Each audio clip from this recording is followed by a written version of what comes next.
মসি, ঈশ্বরের বাক্য থেকে আমি পাঠ করছি। মসি তিনি যাচ্ছেন কোথায়? তাকে ঈশ্বর নিয়ে যাচ্ছেন সেই দুগ্ধমধু প্রবাহিত দেশে। মসি তাকে নিয়ে যাচ্ছেন সমস্ত কনান প্রদেশের দিকে, এবং কনান প্রদেশের দিকে যখন নিয়ে যাচ্ছেন, সেই কনান প্রদেশে নিয়ে যাওয়ার সময় সমস্ত লোকেরা, ইসরায়েলের লোকেরা তার সঙ্গে ঝগড়া শুরু করলো, তার সঙ্গে বচসা শুরু করলো, তাকে শুধু আজে বাজে কথা বলতে শুরু করলো। তখন তারা এসে তখন বলল, তুমি আমাদের কোথায় নিয়ে এসছো? কোথায় মরতে নিয়ে এসছো? এইখানে কি মানুষ থাকে নাকি? এইখানে জল নেই, এইখানে খাবার নেই, ইত্যাদি ইত্যাদি অনেক কিছু বলতে শুরু করলো। অথচ তার আগে এক এক জায়গায় যদি ভালো করে আপনি বাইবেলটা পড়েন, পুরাতন নিয়ম, সেখানে দেখবেন লেখা রয়েছে যে যাত্রা পুস্তক 15 অধ্যায় দেখবেন, সেখানে লেখা রয়েছে মারা নামক একটা স্থান ছিল, যার অর্থ হচ্ছে তেক্ত, যেখানে যত তেত জল, কিন্তু তাদের পিপাসা পেয়েছে, তারা খেতে পারছে না। আর তখন ঈশ্বরের কাছে মসি কান্নাকাটি করছেন, এবং মসি বলছেন, তুমি ব্যবস্থা করো, এই জল তারা কি করে খাবে? তখন মসির কাছে ঈশ্বর নির্দেশ দিলেন, তুমি ক্রুশকে ওখানে, তুমি একটা গাছের গুঁড়ি ফেলে দাও। যখনই গাছের গুঁড়ি ফেলা হলো, সঙ্গে সঙ্গে সেই তিক্ত জল মিষ্টতায় পরিণত হয়েছিল। আজকে প্রিয় ভাই বোন, যদি আপনাদের মধ্যে, আমাদের মধ্যে কোন রকম তিক্ততা থাকে, সেখানে যিশুকে রাখুন, সেখানে আপনি সেই ক্রুশকে ফেলে দিন, দেখবেন সেটা তিক্ত হবে না, সেটা মিষ্টতায় পরিণত হবে, এবং আপনার এবং আমার জীবনের সেই তিক্ত জল মিষ্টতায় পরিণত হবে। কিন্তু আপনাকে এবং আমাকে আমাদের জলের মধ্যে, তেতো জলের মধ্যে কাকে ফেলতে হবে? যিশুকে ফেলতে হবে, যিশুকে রাখতে হবে, যিশুকে সেখানে বলতে হবে, প্রভু আমি তোমাকে এই সিচুয়েশনে রাখছি, তুমি এই সমস্যার সমাধান করো, বলি আমেন। আজকে আমাদের জীবনের মধ্যে যদি কোনো তিক্ততা থাকে, যদি কোনো আমাদের মধ্যে মনোমালিন্য থাকে, তাহলে ঈশ্বর বলছেন সেই জায়গায় আপনি যিশুকে রাখুন, এবং যিশুকে রাখলেই দেখবেন সেখানে আনন্দ আসবে, বলুন আমেন। আনন্দ আসবে। কতদিন আমরা তিক্ততা নিয়ে বেঁচে থাকবো? ঈশ্বরের বাক্য বলে, যদি তিক্ততায় বেঁচে থাকেন, আপনার হার্ট ফেলিওর হতে পারে, আপনার হৃদয় তিক্ত হয়ে উঠবে। এবং মেডিকেল সায়েন্স বলে, বেশি দিন তিক্ততায় থাকলে, হতাশায় থাকলে, ডিসঅ্যাপয়েন্টমেন্টস এর মধ্যে থাকলে আপনার হার্টের প্রবলেম হতে পারে। আপনি তিক্ততায় বেশি দিন থাকবেন না, আনন্দে থাকুন। এই জন্যই সাধু পৌল তিনি বলছেন, আনন্দ করো, সদা প্রভুতে আনন্দ করো। আনন্দ ঈশ্বরের উপস্থিতির মধ্যে থেকে আসে। যখন আপনি ঈশ্বরের উপস্থিতির মধ্যে থাকবেন, তখন আপনার জীবনে আনন্দ নেমে আসবে, তিক্ততা চলে যাবে, ভালোবাসা নেমে আসবে, প্রেম নেমে আসবে, একে অপরকে সমাদর করার মানসিকতা নেমে আসবে। যিশু তার শিষ্যদের পা ধুইয়ে দিয়েছিলেন, আমিও কিন্তু পা ধুয়ে দেবার পক্ষে।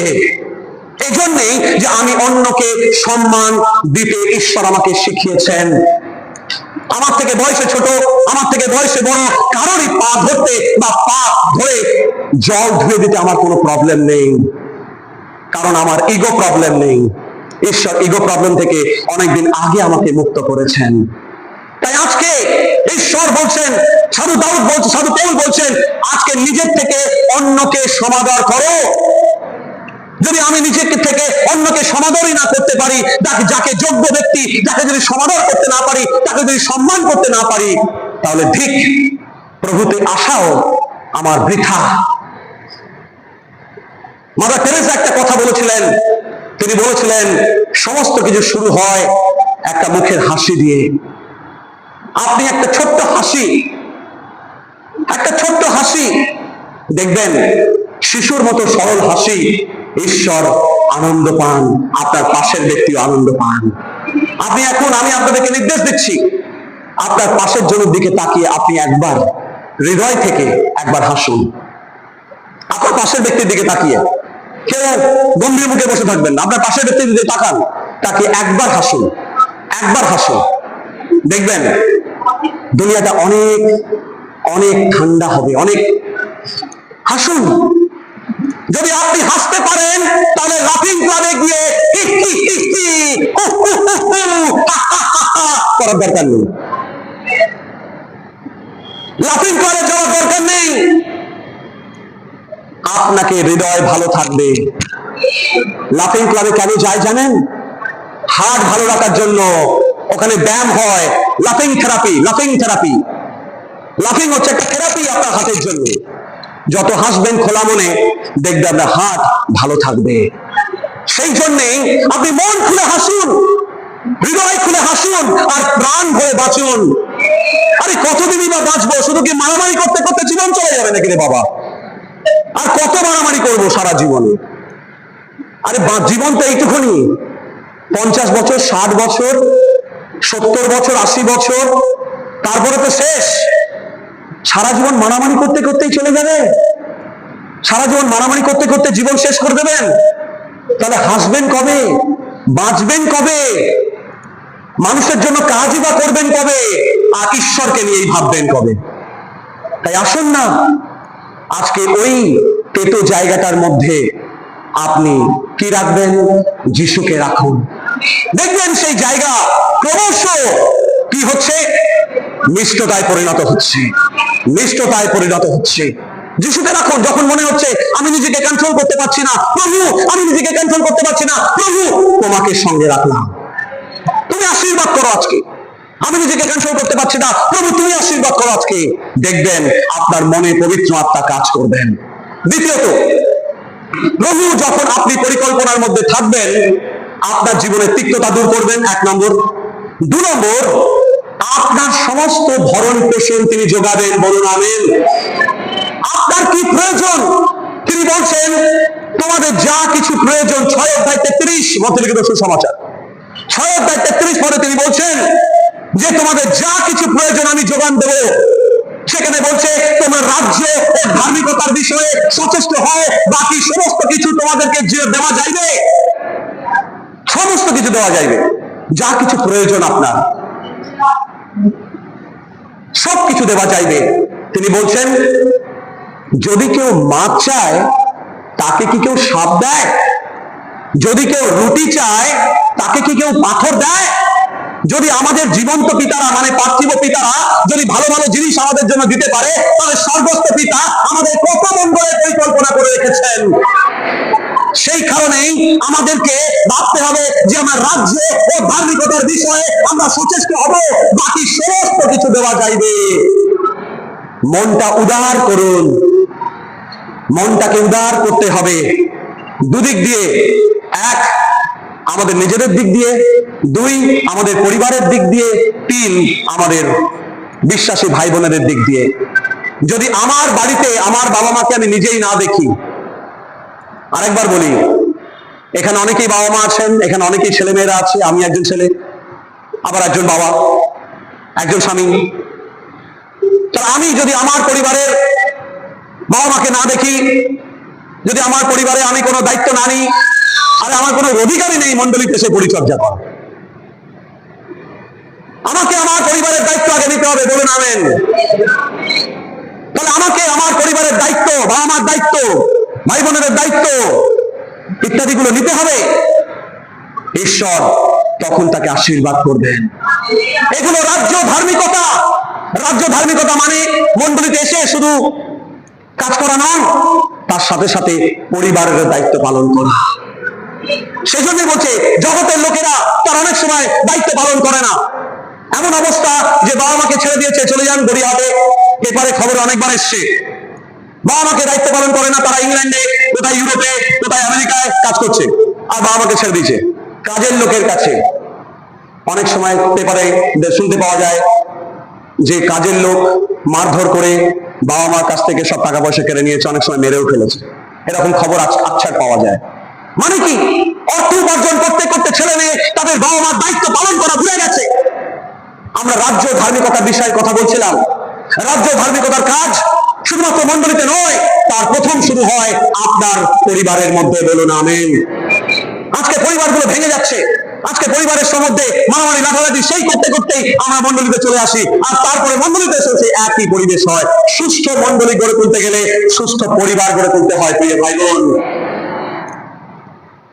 দেখবেন সোশিওলজি সাবজেক্টে আমাদের সোশিওলজি পড়াতে হয়, আমাদের সাইকোলজি পড়াতে হয়। সুতরাং সোশিওলজি সাইকোলজিতে দেখবেন basic unit of a state. Political science আপনারা নিশ্চয়ই পড়েছেন, আমার নিজেরও সাবজেক্টটা ছিল। এবং পলিটিক্যাল সায়েন্সে সেখানে বলছে যে যদি ভালো করে কোনো সমাজকে গড়ে তুলতে হয়, রাষ্ট্রকে গড়ে তুলতে হয়, তাহলে মজবুত পরিবার দরকার। মজবুত পরিবার, সেই পরিবার যদি মজবুত হয়, মন্ডলী মজবুত হয়ে উঠবে। পরিবার যদি মজবুত হয়, সমাজ মজবুত হয়ে উঠবে। আজকে পরিবারকে গঠন করতে হবে। তাই আপনার ঈশ্বরের কাজ, ঈশ্বর আপনাকে প্রথমে পরিবারের মধ্যে দিচ্ছেন, বলুন আমেন। আজকে আপনার পরিবারকে গড়ে তুলুন ভেতর থেকে, প্রভুর জন্য আপনার ছেলে মেয়েদেরকে গড়ে তুলুন, প্রভুর জন্য আপনার ভাই বোনেদেরকে গড়ে তুলুন, প্রভুর জন্য আপনার সন্তান সন্ততিদেরকে গড়ে তুলুন। আপনার পিতামাতা যদি প্রভুতে না আসে, আপনার দায়িত্ব তাদের কাছে সুসমাচার নিয়ে যাওয়া, তাদের কাছে বলা, আপনার পরিবারের দায়িত্ব আগে আপনি তৈরি করুন। ঈশ্বর দেখবেন আপনার মণ্ডলীকে আরো শক্তিশালী করবেন, বলুন আমেন। তাই রাজ্য ও ধার্মিকতার বিষয়ে যখন আপনি চলবেন, তখন দেখবেন ঈশ্বর আপনার সমস্ত প্রয়োজন মেটাচ্ছেন। যা কিছু প্রয়োজন ঈশ্বর বলছেন, আমি তোমাদের ভরণ পোষণের দায়িত্ব নিচ্ছি। যখন মসিকে নিয়ে যাচ্ছেন ইসরায়েল সেই যে গোলান প্রদেশের দিকে, তখন তারা ক্ষুধা পেয়েছে, মানে খিদে পেয়েছে। তখন ভারী পাখি দিয়ে, মনে পড়ে, মান্না উপর থেকে নেমে এসেছিল। তার মানে যতক্ষণ আপনি ঈশ্বরের পরিকল্পনার মধ্যে থাকবেন, জল তিতো হলেও সেটা মিষ্টি হয়ে যাবে। যখন আপনার খিদে পাবে, ঈশ্বর স্বর্গ থেকে মান্না দেবেন, বলুন আমেন।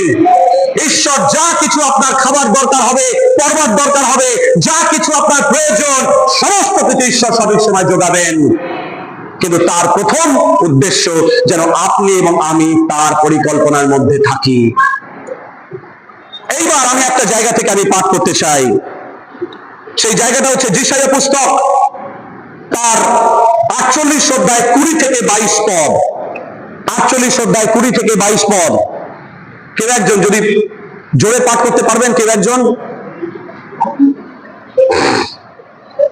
48 অধ্যায় যিশাইয়া পুস্তক 20 থেকে 22 পদ। মাইক দেওয়া হবে? মাইক লাগবে? আচ্ছা, পড়ুন পড়ুন।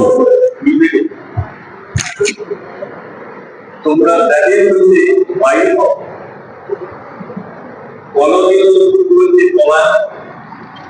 আনন্দ মানে রক্ষাকারী ইহা প্রচার। এই সংবাদটা পৃথিবীর সীমা পর্যন্ত এই বিষয়ে উল্লেখ। তোমরা বলো, আপন দাও, যাকবকে মুক্ত করিয়া দেন। তিনি যখন সুস্থ স্থান দিয়া তাহাদিগকে লইয়া গেলেন, তিনি তাহাদের জন্য শৈল হইতে স্রোত বহাইলেন। তিনি শৈল ভেদ করিলেন, জল প্রবাহিত হইল। সভাপতি কহেন, দুষ্ট লোকেদের কিছুই শান্তি নাই। প্রথম তিনি বলছেন 20 পদে, তোমরা বাবিল হইতে বাহির হও, কলদীয়দের মধ্য হইতে পলায়ন করো, আনন্দ গানে রব সহকারী ইহা প্রচার করো। এই সংবাদ দাও, পৃথিবীর সীমা পর্যন্ত এই বিষয়ে উল্লেখ করো। তোমরা বলো, সদাপ্রভু আপন দাস যাকবকে মুক্ত করিয়াছেন। তিনি যখন শুষ্ক স্থান দিয়া তাহাদিগকে লইয়া গেলেন, তাহারা তৃষ্ণার্ত হইল না। তাদের জন্য শৈল হইতে স্রোত বহাইলেন। তিনি শৈল ভেদ করিলেন, জল প্রবাহিত হইল। এই বাবিল থেকে বের হয়ে আসতে বলছে কেন? যিশাইয়া পুস্তক যখন লেখা হয়েছিল প্রভু যীশু খ্রিস্টের জন্মের 700 বছর আগে, এবং যখন লেখা হয়েছিল তখন সেই 70 বছরের বাবিলের বন্দী দশা থেকে তাদেরকে বের করে আনছেন। এবং এই বাবিলের বন্দী দশায় তিনি সাইরাসকে, আমরা ইতিহাসে পড়েছি, Cyrus the king of Persia, অর্থাৎ পার্সিয়া দেশের পারস্য সম্রাট সাইরাসকে ঈশ্বর তুলেছিলেন বাবিলকে ধ্বংস করার জন্যে, বাবিলকে পরাজিত করার জন্য। কারণ বাবিল রিপ্রেজেন্টস দ্য ওয়ার্ল্ড। বাবিলের মধ্যে সমস্ত রকমের অরাজকতা ছিল, বাবিলের মধ্যে ঈশ্বরের পরিকল্পনার বাইরে ছিল। বাবিলকে সমস্ত জাগতিকতার মধ্যে তারা থাকতো, তারা মূর্তি পুজো করত, এবং তারা বিভিন্ন ধরনের অ্যাস্ট্রোলজি থেকে শুরু করে, সরসারি থেকে শুরু করে সমস্ত রকম সেই ব্ল্যাক ম্যাজিক ইত্যাদি ইত্যাদি বাবিলের মধ্যে হতো। বাবিলের মধ্যে মূর্তি পুজো ছিল। ঈশ্বর সেই বাবিলকে ধ্বংস করে তার জায়গায় পারস্য সম্রাট দারাইসকে তুলেছিল, Cyrus the king of Persia. সেই সাইরাসকে যখন তুলেছিল, তার একটি উদ্দেশ্য ছিল। সেই উদ্দেশ্য ছিল এটাই যে আবার জেরুসালেম মন্দিরকে পুনর্নির্মাণ করা, বলুন আমেন। ঈশ্বর সেই সাইরাসকে তুললেন যাতে তার দাস নহিমীয়কে পাঠাতে পারেন এবং তার সেখানে গিয়ে তারা সেই বাবিলের সেই জেরুসালেমের মন্দির তারা পুনর্নির্মিত হয়। আর সেই কারণেই এখানে যিশায়ের পুস্তকে 48 অধ্যায় 20 পদে তিনি বলছেন যে বাবিলের মধ্যে তোমরা থেকো না, কারণ বাবিলের মধ্যে থাকলে কিছুদিনের মধ্যেই বাবিল ধ্বংস হতে চলেছে, বাবিলকে ধ্বংস করে ফেলবো আমি, এবং বাবিল বিদ্রোহ করেছে, বাবিলকে আমি ধ্বংস করে ফেলবো, এবং সেই বাবিলের থেকে তোমরা বেরিয়ে এসো, যতজন সেখান থেকে বেরিয়ে আসবে তারা মুক্ত হবে। এবং তোমরা ঘোষণা করো জাকবকে সদাপ্রভু মুক্ত করলেন, এবং সেই জাকবকে মুক্ত করে তাদেরকে জেরুসালেম মন্দির পুনর্নির্মাণের জন্য তাদেরকে ব্যবহার করা হবে, তাদেরকে সেই রেমন্যান্টদেরকে ব্যবহার করা হবে, তাদেরকে শেষ অবশিষ্টাংশকে ঈশ্বর ব্যবহার করতে বলেছেন। আজকে প্রিয় ভাই বোন, বেতেলের মধ্যে যারা যারা অবশিষ্টাংশ হয়েছে তাদেরকে ঈশ্বর ব্যবহার করতে বলেছেন এবং তাদের উদ্দেশ্যে বলছেন জাগতিকতার মধ্যে তোমরা ভিসে যেও না, জাগতিকতার মধ্যে তোমরা মিশে যেও না, জাগতিকতার ভিড়ে তোমরা হারিয়ে যেও না। কিন্তু ঈশ্বরের পরিকল্পনা আমাদের জীবনের মধ্যে রয়েছে, ঈশ্বরের পরিকল্পনা আমাদের প্রত্যেকের জীবনের মধ্যে রয়েছে। ঈশ্বরের পরিকল্পনার মধ্যে যখন আমরা থাকবো তখন সেই জেরুসালেম মন্দির নির্মাণ করার জন্য তিনি আমাদেরকে ব্যবহার করবেন। ঈশ্বর তিনি আমাদেরকে ব্যবহার করবেন। সেই কারণে তিনি বলছেন বাবিল থেকে তুমি বের হয়ে এসো। যখন বাবিল থেকে আমরা বের হয়ে আসব, ঈশ্বর আমাদের উপরে তার অভিষেক রাখবেন, ঈশ্বর তার পরিকল্পনাকে নতুন করে ঢেলে সাজাবেন আমাদের এই বেথেলের জন্য। বলুন আমেন। যখন আমরা ঈশ্বরের সেই পরিকল্পনার মধ্যে থাকবো, ঈশ্বর আমাদেরকে ফেলে দেবেন না। কতজন আজকে মনে করছেন যে প্রভু তোমার পরিকল্পনার মধ্যে থাকবো, প্রভু আমি তোমার পরিকল্পনার মধ্যে থাকবো? আপনি আমার দিকে হাত তুলছেন না, আপনি ঈশ্বরের দিকে হাত তুলছেন। Let your hands be towards God. ঈশ্বর আপনার হাত দেখছেন, আপনার অন্তর দেখছেন এবং আপনাকে আশীর্বাদ করতে চলেছেন। আসুন আমরা প্রভুর চরণে নিজেদেরকে সমর্পণ করি। থ্যাংক ইউ যারা ইউটিউবে, ফেসবুকে আমার এই প্রচার দেখছেন, শুনছেন। আপনাদের উদ্দেশ্যে একটা কথাই বলি, ঈশ্বরের পরিকল্পনার মধ্যে থাকুন। ঈশ্বরের পরিকল্পনার বাইরে থেকে আপনি কখনো ঈশ্বরের সেবা করতে পারেন না। ঈশ্বরের পরিকল্পনার মধ্যে থাকুন। ঈশ্বর আপনাদের জন্য মঙ্গলের পরিকল্পনা করেছেন, অমঙ্গলের নয়। সেই পরিকল্পনার মধ্যে থাকি, নতুন করে জেরুসালেম মন্দির গঠন করি, ঈশ্বরের রাজ্যকে গঠন করি, ঈশ্বরের সেবা করি, ঈশ্বরের গৌরব করি। প্রত্যেককে ঈশ্বর আশীর্বাদ করুন। আসুন আমরা প্রার্থনা করি।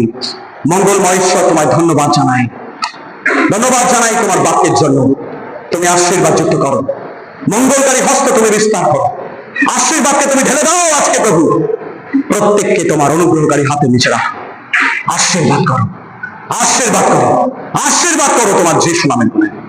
মঙ্গলকারী হস্ত বিস্তার করো। আজকে যতজন তোমার বাক্য শুনছেন, physically in person as well as from a distance through the WhatsApp, social media, Facebook and YouTube, Lord, I pray for all of them. Let your hand of blessing be on them. Let your presence go before us. Let your presence dwell among us. Let your presence, Lord, spread the canopy over your people, over your chosen people. Blessings, glorifying your name. In Jesus' name, প্রভু যিশুর নামে প্রার্থনা চাই। Amen, amen. সকলকে জয় যিশু।